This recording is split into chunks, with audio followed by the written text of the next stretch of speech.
Can you use herbicide as a crutch and not hurt soil pH? pH. I'll say this. This is the spiel that Greg always gives about crutches, is that you can, in the beginning, it's okay to use crutches sparingly as long as you don't become married to them in order to like get you started. So, and usually he's not referring to herbicides. Usually he's referring to soil amendments. Yeah, exactly. But the herbicide game is a dangerous one to play because I understand the fact that like there are some super like invasive, noxious weeds out there. Like we've got Sericea lespedeza. That's one that, you know, basically grazing is hard to control it. Yeah, it's really difficult to control with grazing. Like I understand there are weeds like that out there, but for the most part, like from the ecosystem's perspective, there's a reason that plant is there. Like there's a niche in the environment that plant is filling, and maybe it can be filled with something that's more palatable and it's starting to get a foothold. But everything should be communicating to you something in that environment is lending itself to let that express. And so if you can manage your grazing and other avenues and factors that are contributing to the presence of that noxious plant in such a way that it becomes inhospitable for that plant, or if you're grazing it or, you know, trampling it or whatever at a weak point in its life cycle or something like that, you can like use your management to shift the hospitality, so to speak, of like the ecosystem for that particular species. And maybe it looks like increasing the hospitality for the other plants to then crowd it out to which is basically there's a lot of like potential solutions down that avenue, but it's the herbicide like solution is I have a hard time with it. Yeah, I do too, because it's you're treating the symptom as opposed to the cause, if that makes any sense. Like it's like, oh, my leg hurts, I'm gonna take an Advil or ibuprofen or whatever, you know what I mean? And in reality, like the reason your leg hurts is because because I don't know, like, you know, you just walked like 15 miles or whatever, or you cracked your knee on the corner of the table or whatever, you know what I mean? It's shouldn't have cracked your knee on the corner of the table in the first place, or you don't do it next time. Or like you didn't stretch or whatever, and so like you end up getting really sore, and so instead of just like making sure like, oh, maybe I should stretch, or maybe I should like get in better shape before I walk 17 miles, you know what I mean? Like there are other things where you can sort of treat the root cause of the reason why you're experiencing that pain, as opposed to just like treating the pain itself. But this is getting to a whole other discussion about like holistic medicine, but it's, you know, it's essentially the same thing. Mm-hmm.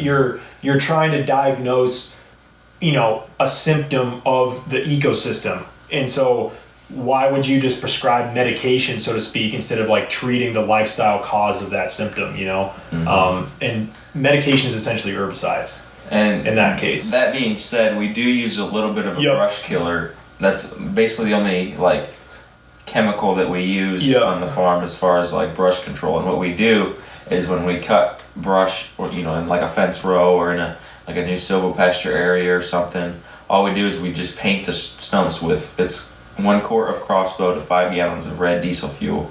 And so that's like, we will use that, you know, to control brush, but that's not like a you know, we don't go around spraying, and we don't, you know, spread it around a lot. So it's just a spot. We're not saying like, you know, it's not like, you know, we're not like, you know, reprimanding you for, you know, or like telling anybody like you can't use herbicides or whatever. Just be very cautious. You have to be cautious of your application. I would never use an herbicide in a pasture situation. I wouldn't either, especially a synthetic herbicide. Mm-hmm. Like, you know, in a pasture situation to control a pasture weed. I would never do that. The only scenario would be like, you know, clearing fence rows or whatever, and trying to mitigate control brush. And really all you're doing in that scenario is just buying yourself time, because if you chainsaw something down, or you lop it off or cut it or whatever, and you paint it, you're preventing that individual plant from sprouting, but like those plants are going to continue to grow in that area, and so you will eventually have to do it again until you change the environment, which will never really happen in a fence row. So it's just sort of It's like it's just you sort of have to weigh your options, because your option is I clear the fence every 7 years or so if I paint the stumps, or I clear the fence every other year because I don't paint anything. So if you don't have a lot of acreage, it might just be like a relatively simple maintenance deal. You know what I mean? Mm-hmm. But if you have then you wouldn't have miles. I don't like using cross. No, I don't either. It sucks. The fact of using, saving that much time, it's worth it. I think. I'm not even sure really where I stand with the whole thing necessarily, but I think like it's definitely something to like think about and consider. Because at the end of the day, like you are putting an herbicide into the ecosystem, even if it is like a small application, but at the same time you are saving yourself years worth of time and hours and hours and hours. So again, like everything, there's no straight answer, but you just got to be cautious when you're using synthetic fertilizers or synthetic anything going into the environment, just because there's like a ripple effect of that chemical getting broken down and metabolized into that ecosystem, and it's very, very difficult to predict the trickle-down effects of introducing that into the system. So you just gotta be careful, and the more you use, the more severe those consequences can be. Yeah, but